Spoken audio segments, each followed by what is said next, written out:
All right, so now I want you to hear Councilman Scheller's statement. First, let me say I extend thanks to the gas department for all that you do for the customers here in Hartwell. Y'all some hardworking guys, and I do know y'all need a place. I'm sympathizing with you on that. However, I don't think going to Benson Street will be the right location for to serve the customers here in the city of Hartwell. For one, the price. That's a lot of money. No disrespect to the Lewises, great family, great people. I've done great business over the years with them. But I pray they get $10 million for the property. But I don't think, council, we really done our homework on this and sought out other solutions in getting a place for the gas department. 1.3, possibly 1.5 is a lot of money. I think we need to look at other options. We don't have appraisal done on the property. If I'm going to buy that kind of property, a house or something, the first thing I want to do is get it appraised. So I really do think we really need to do our homework on this, mayor and council, and re-vote on this. Citizens of Hartwell are very concerned about this. But I do sympathize with the gas department. I do know y'all do need a place to go. Also, being in that location, we talk about school traffic, and y'all coming out there with your trucks and everything, at that right time. Have you really thought about that?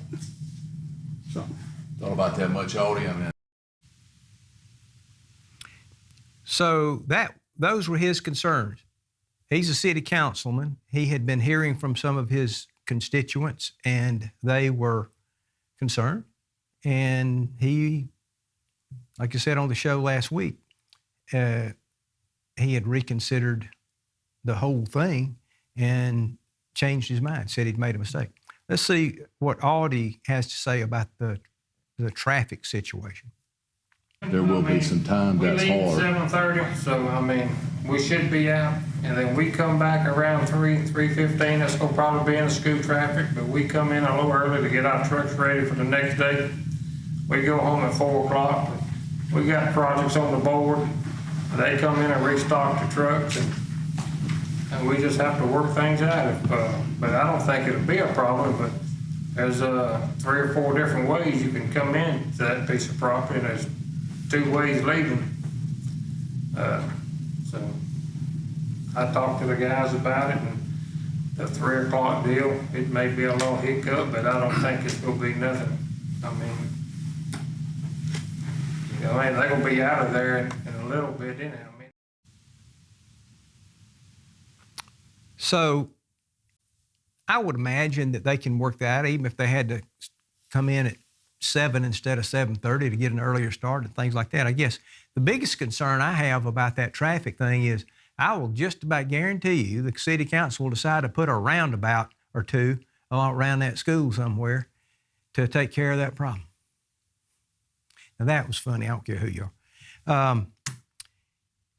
All right, and the next one before the middle break, I want to show you what I call Trey's beatdown.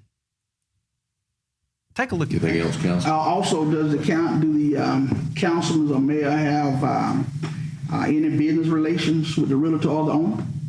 No, not that I know of. That's a good question. I just got a question. So, were you in the executive session? I was. meeting? I thought that was you. I was. So, have you been part of our discussions on other properties? Yes, sir, I have. thought that was you as well.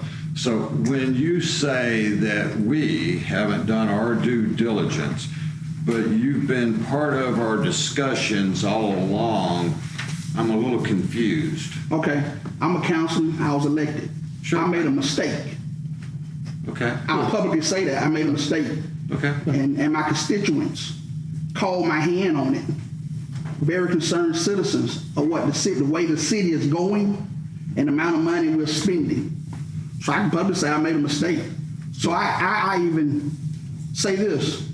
I make a motion that we as council reconsider the purchase on Benson Street. Okay. Got a motion by Councilman Sheeler to reconsider. I guess that would mean go back out, put this project on hold, evaluate other options. We have a second. Fails for lack of second. Let it go on record that I oppose this Yes, sir. purchase. Ms. Jada. Thank you, Councilman Sheeler. Thank you. And you're doing your job. You're doing your job for 100%.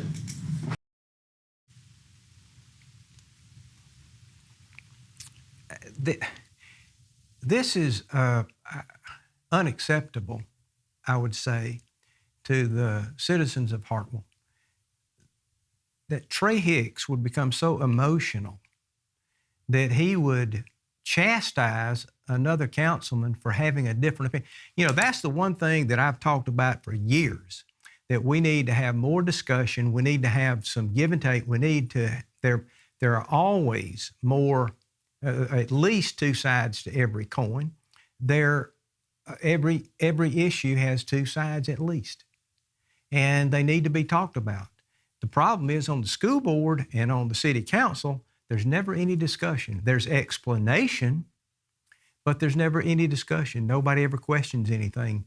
And Richard, to his credit, after he voted in favor of this thing, after that meeting, that executive meeting they had, he came out and voted yes, just like the rest of them.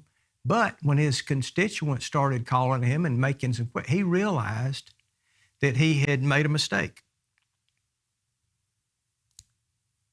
And as Brandon said, he was doing his job.